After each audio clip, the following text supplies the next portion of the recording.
राजस्थान राजसमंद नागद्वार देलवाड़ा में पहाड़ चोर सक्रिय, पोकलैंड मशीनों से पहाड़ियां कर रहे छलनी। देलवाड़ा तहसील के नेगड़िया, लीलेरा और बिलोदा क्षेत्र में इन दिनों नेशनल हाईवे के किनारे दिन दहाड़े पोकलैंड मशीनों द्वारा पहाड़ियों को काटा जा रहा है, लेकिन प्रशासन चुप्पी साधे बैठा है। ग्रामीणों ने अवैध खनन और निर्माण को लेकर गंभीर आरोप लगाए हैं। उनका कहना है कि जब भी इस संबंध में शिकायत की जाती है तो प्रशासन की ओर से संबंधित माफियों को पहले ही सूचना मिल जाती है। कुछ दिन के लिए मशीनें हटा ली जाती है, अधिकारी कार्रवाई का औपचारिक दिखावा करते हैं और इसके बाद फिर वही गतिविधियां शुरू हो जाती है। ग्रामीणों के अनुसार बीते 2 वर्षों से यह खेल लगातार जारी है, जिसने अरावली के अस्तित्व पर सीधा खतरा खड़ा कर दिया है। सुप्रीम कोर्ट और सरकार के स्पष्ट निर्देशों के बावजूद अरावली की बड़ी बड़ी पहाड़ियों को रिसोर्ट और विला निर्माण के लिए काटा जा रहा है। सवाल यह भी उठता है कि जब नेशनल हाईवे के किनारे खुलेआम पहाड़ों के छलनी किया जा रहा है तो गश्त करने वाली पुलिस और राजस्व विभाग की टीमें क्या कर रही है। अरावली संरक्षण को लेकर सांसद महिमा कुमारी मेवाड़ और क्षेत्रीय विद्यालय विश्व राजसिंह मेवाड़ द्वारा बार बार मांग और चेतावनियां दी जा चुकी है, लेकिन प्रशासन पर इसका कोई असर नहीं हो रहा है।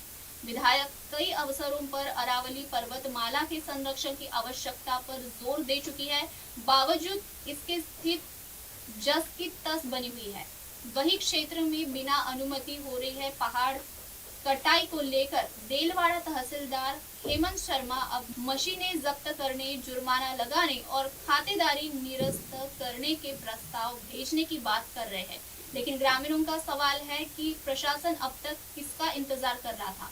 ग्रामीणों ने प्रशासन पर भूमाफियों के प्रति नरमी बरतने का आरोप लगाते हुए कहा कि यदि कोई आम नागरिक अपनी जमीन पर बिना अनुमति छोटा सा निर्माण कर ले तो तुरंत कार्रवाई हो जाती है। फिर पोकलैंड मशीनों से पहाड़ उखाड़ने वाले इन कथित माफियों पर कार्रवाई करने में प्रशासन क्यों पीछे हट रही है। अवैध खनन के बाबत जब भी हमारे पास शिकायत आती है तो हम माइनिंग विभाग के अधिकारियों को भी सूचित कर देते हैं और मौके पर पटवारी हल्का ILR साहब वगैरह जाकर अवैध जो भी माइनिंग होती है उसको रुकवा दिया जाता है और खनन विभाग द्वारा भी कार्रवाई की जाती है। और यदि जो खनन बिना स्वीकृति के हुए खनन कार्य अगर किसी की खातेदारी भूमि में हो रहा है तो उसके लिए हम राजस्थान काश्तकारी अधिनियम के तहत कार्रवाई भी की जा रही है। इससे तो सभी पटवारियों को, ILRs को, सबको, पूरे स्टाफ को हमने पाबंद कर रखा है।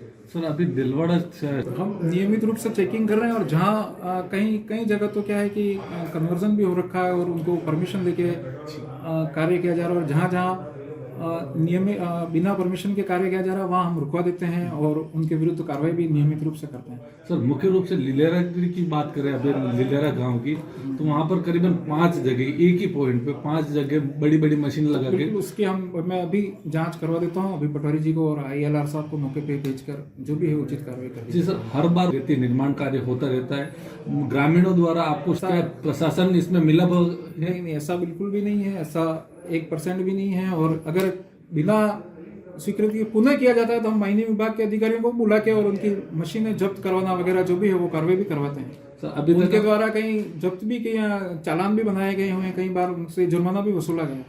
तो सब चालान बनाए जाते हैं। हम तो देखो, हमारा जो निजी अगर खातेदारी जमीन पर उसमें कोई बिना उसके स्वीकृति के उसके द्वारा खनन किया जा रहा है तो फिर हम तो राजस्थान काश्तकारी अधिनियम की धारा 177 है उसके तहत प्रकरण बनाकर भेज देंगे वहाँ उपखंड अधिकारी महोदय। अभी तक उपखंड अधिकारी महोदय को मैं आपको रिकॉर्ड चेक करके बता दूंगा। देलवाड़ा से हेमंत शर्मा की खास रिपोर्ट। खबरों का सिलसिला जारी रहेगा। मिलते हैं एक छोटे से ब्रेक के बाद। देखते रहिए MNS न्यूज।